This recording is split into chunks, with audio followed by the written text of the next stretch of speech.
Simba Sports Club wawakomoa Nsingizini. Moto wa mabao umesikika Eswatini.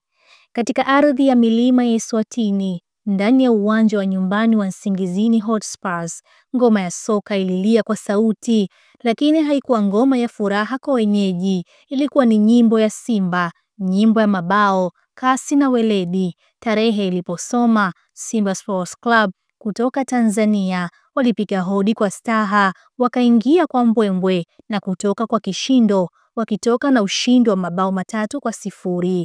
Kipindi cha kwanza Simba walianza kwa tahadhari, lakini kwa lengo. Dakika 45 za kwanza zilikuwa kama mashairi ya taratibu. Simba Sports Club walijipanga vizuri, wakisoma mchezo, wakisoma ardhi ya wapinzani. Muda ulivyoyoyoma, katika dakika ya kuongezwa, Wilson Nangu aliwanyanyua Msimbazi kwa kelele kama radi angani. Pasi nzuri kutoka kwa Neo Maema, Nangu akamalizia kwa kichwa. Bao la uzuri, bao la mpangilio, bao la kuchora na miguu. Mashabiki wa Msimbazi wakaanza kushangilia kwa mbwembwe. Redi na White ikatikisa mawimbi ya hewa ya Eswatini.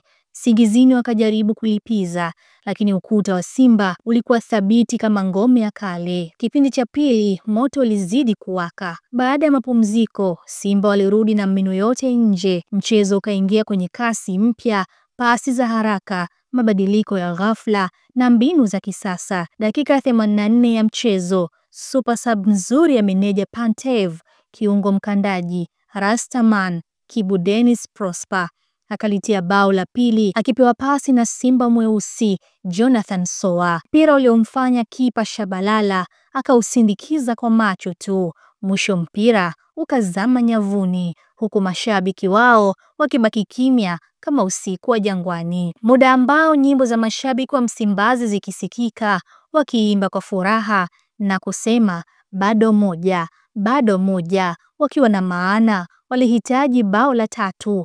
Ndipo kiungo mkandaji akasikia maombi yao na akawapa mashabiki kile walichokitaka. Dakika niongeza alipachika bao la 3 na kumwacha kipa Shabalala akiwa hana cha kufanya, huku akijiuliza ni ufuate mpira ama ni uache. Akaamua kuuacha. Simba wakamalizia kazi na wakazika ndoto za Nsingizini katika uwanja wao wa nyumbani. Na hii ndiyo maana halisi ya Simba mwenda pole, ndiyo mla nyama ama mfalme wa mwituni. Simba Kibu Dennis Prosper alikuwa amekana mabao yake bench, lakini meneja Dimitar Pantev alikuwa anasubiri muda ufike tu ili amruhusu akayaweke nyavuni, na dhamira ikatimia. Akafunga mabao ya heshima na yenye uthibitisho kuwa Simba si timu tu, bali ni taswira ya mpira wa kisasa. Simba Sports Club sio tu washindi, bali ni wasanii wa mpira. Ushindi huu wa mabao 3-0